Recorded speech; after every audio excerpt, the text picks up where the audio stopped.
Mesdames, Mesdemoiselles, Messieurs, bonjour. Merci d'être des nôtres sur les ondes et l'image d'Inter Affairs, International Affairs étant le magazine du ministère des Affaires étrangères russe.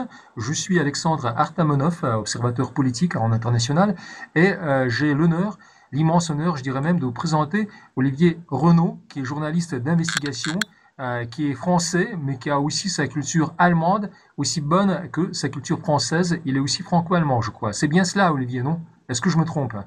On vous salue. Non, non, je suis français. J'ai toujours refusé de prendre la nationalité allemande. Mais vous maîtrisez parfaitement sur le bout de doigt la culture allemande, si je comprends bien. Oui, oui, oui, oui. Voilà, J'ai fait donc des études en Allemagne et vécu en Allemagne, je vis en Allemagne. Je travaille avec des médias allemands. Donc j'écris des articles en allemand. ce qui est tout à votre honneur, si je peux dire, parce que je sais aussi que vous avez la fibre bretonne, mais cette fois-ci, on ne va pas parler Bretagne, on va parler Allemagne, justement. C'est pour ça que j'avais bien précisé que vous avez votre culture allemande bien profonde et bien établie, parce qu'en fait, on parle beaucoup de la France ces derniers temps, mais nos amis allemands se font, disons, un peu moins visibles par rapport aux Français qui crient haut et fort, donc à tout bout de champ. Et en fait, l'Allemagne, si je puis dire, souffre elle aussi beaucoup de la situation migratoire actuelle. Et elle a aussi, si vous voulez, la crise économique, je dirais peut-être pas financière, mais en tout cas économique qui s'installe. Parce que quand on se cause entre Français, tout le monde a tendance à dire, oh là, mais l'Allemagne est riche, elle n'a pas de problème. Est-ce que vous pourriez nous présenter un peu le cas allemand, s'il vous plaît, tel que vous le voyez de l'intérieur aussi bien que de l'extérieur? On vous écoute. L'Allemagne est une puissance reconnue économique. C'est une puissance riche, mais pas pour tout le monde. Il y a l'élite qui possède beaucoup de capitaux et puis il y a le peuple, la masse des citoyens qui a du mal à trouver un bon emploi et vit de petits emplois, de petits contrats limités dans le temps et se trouve essentiellement au chômage. Il y a beaucoup de difficultés et sinon c'est un pays riche. C'est un pays riche pour les actionnaires. Pour les actionnaires, vous avez bien dit, Olivier, parce qu'en fait, les actionnaires s'enrichissent peut-être, mais je dirais pas, enfin, parce que je veux pas épouser, si vous voulez, le lexique révolutionnaire que le peuple souffre, mais en tout cas, si je comprends bien, enfin, vous avez bien dit qu'il y a pas mal de gens qui vivotent, c'est-à-dire qui végètent plus ou moins avec des allocations et des revenus peut-être pas très réguliers. Et je voulais justement vous poser la question parce que on n'a vraiment pas l'air de comprendre la situation. Est-ce que, en fait, les immigrés ont changé quelque chose pour l'emploi ou ils vivent à l'extérieur de la société allemande? Comment voyez-vous le problème? Alors, les immigrés, les gens qui sont importés d'Afrique et de Syrie, je dis bien importés parce que j'ai été témoin de cette mise en place, de cette importation et de cette construction de populations donc, esclaves dans l'Allemagne. Et ça a été établi bien avant 2014 et 2015 où les médias officiels, donc ce qu'on appelle la Lügenpresse, la presse des mensonges, organisée par les gouvernements et par les lobbies internationaux qui sont financés et qui financent les journalistes. Donc les journalistes ne sont pas du tout libres, ils portent le nom de journalistes, mais ils ne sont pas des journalistes parce qu'ils ne font pas une investigation libre. Ils ont envie de le faire parce que eux aussi, comme tout salarié, doivent vivre pour payer leur rythme de vie. Donc, ils sont aussi les esclaves du système, ces journalistes.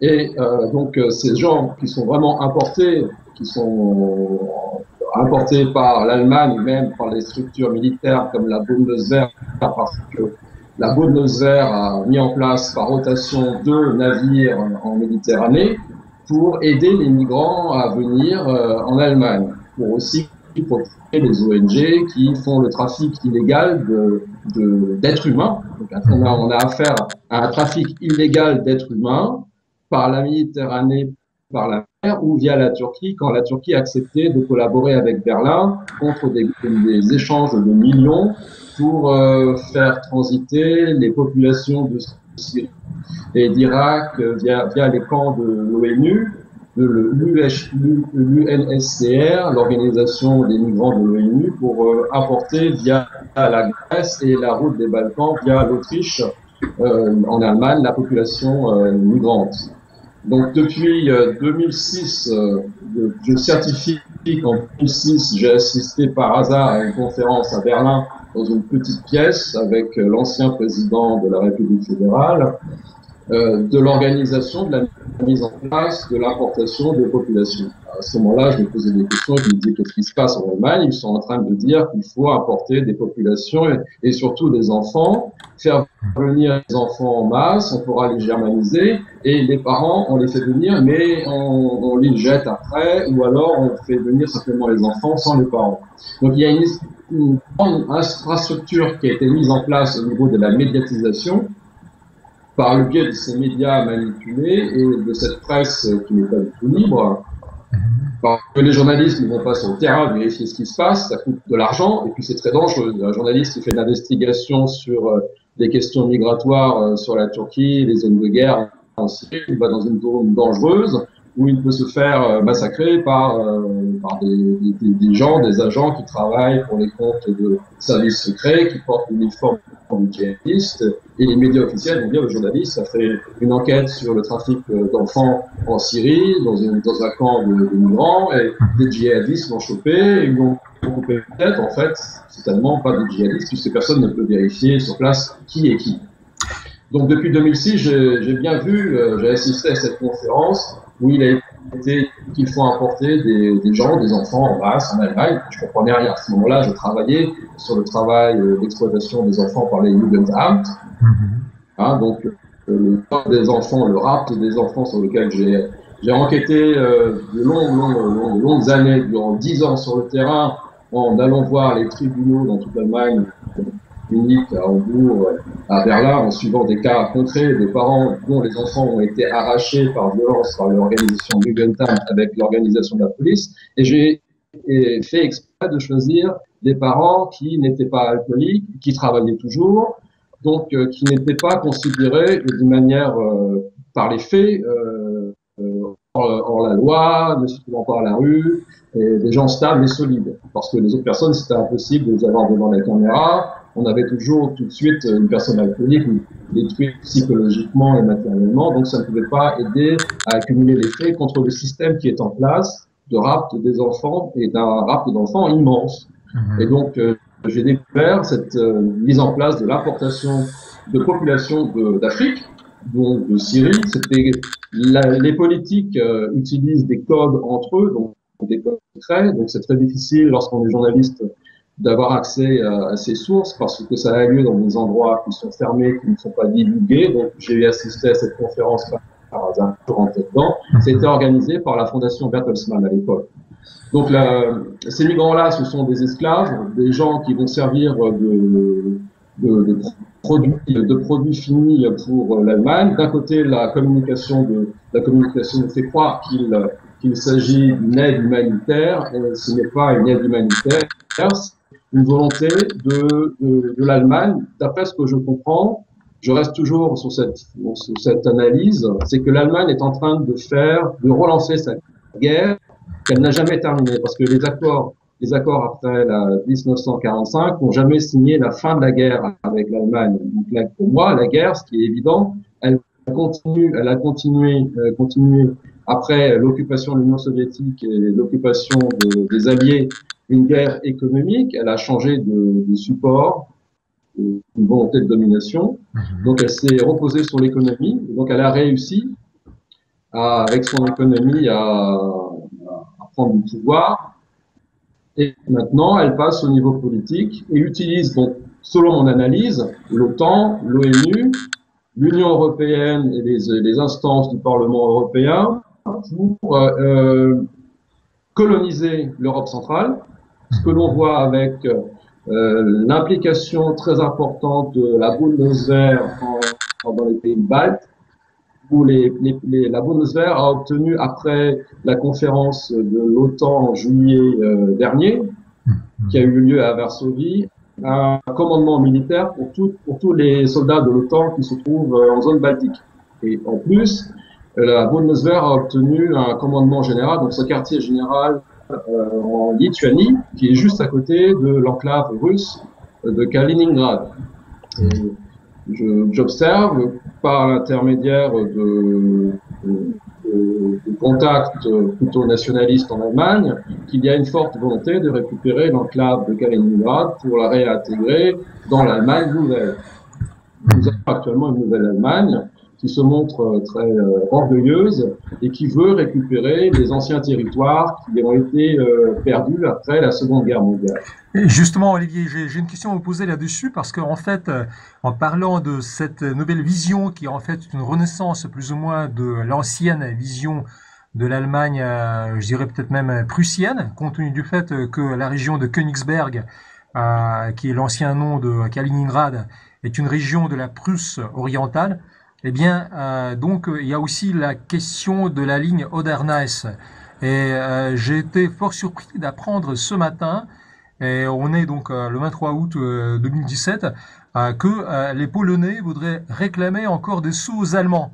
Alors, je ne sais pas quelle est la réaction en Allemagne, mais de toute façon, j'ai trouvé, même moi, si vous voulez, j'ai trouvé la situation assez scandaleuse. 70 ans après la fin de la guerre, demander encore de l'argent aux Allemands, donc ça ne tient pas vraiment la route. Qu'en dites-vous? Quelle est la réaction de la société allemande, si vous l'avez plus ou moins palpée, si je puis dire? On vous écoute.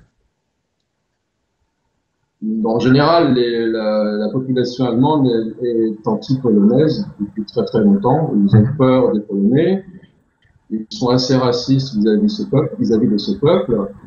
Et donc, je sais, j'ai des preuves de toute manière que l'Allemagne est en train de phagocyter les anciens territoires allemands qui se trouvent en Pologne, en Silésie par exemple, où il y a des fonds importants sont donnés aux populations germanophones et d'origine germanique par le sang. C'est important de le dire, c'est par le sang, parce que c'est la loi allemande, et qui en constituent des mini-parlements dans ces zones de population allemande pour entraîner une orientation politique pro-germanique, pro-allemande. Et en général, la population allemande, la politique allemande considère les Polonais comme un petit peuple, comme le peuple français qui est considéré comme inférieur. C'est une longue tradition qui sort de plus en plus. L'Allemagne, Berlin a beaucoup de mépris pour la France et pour la Pologne.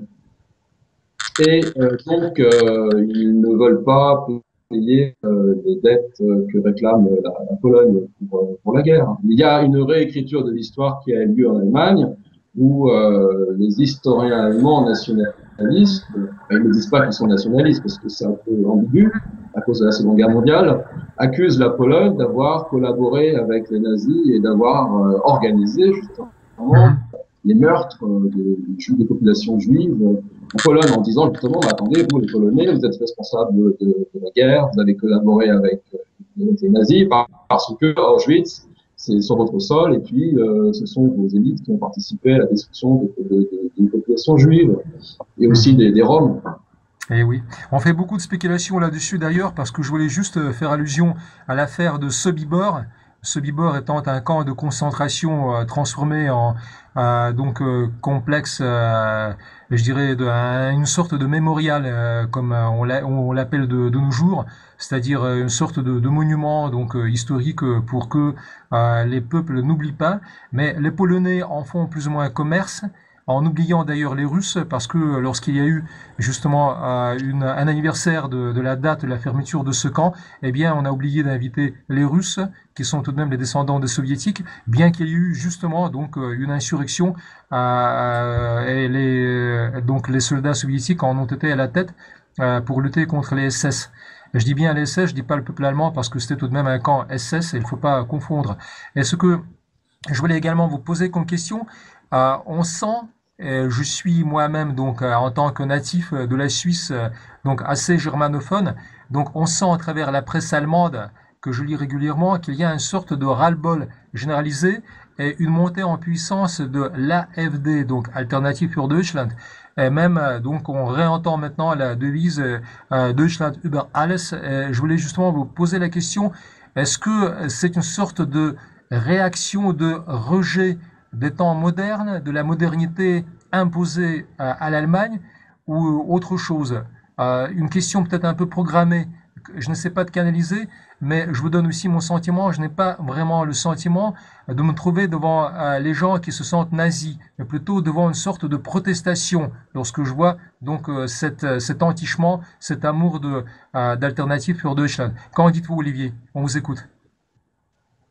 Non, la AfD a été créée en février 2013, c'est tout récent.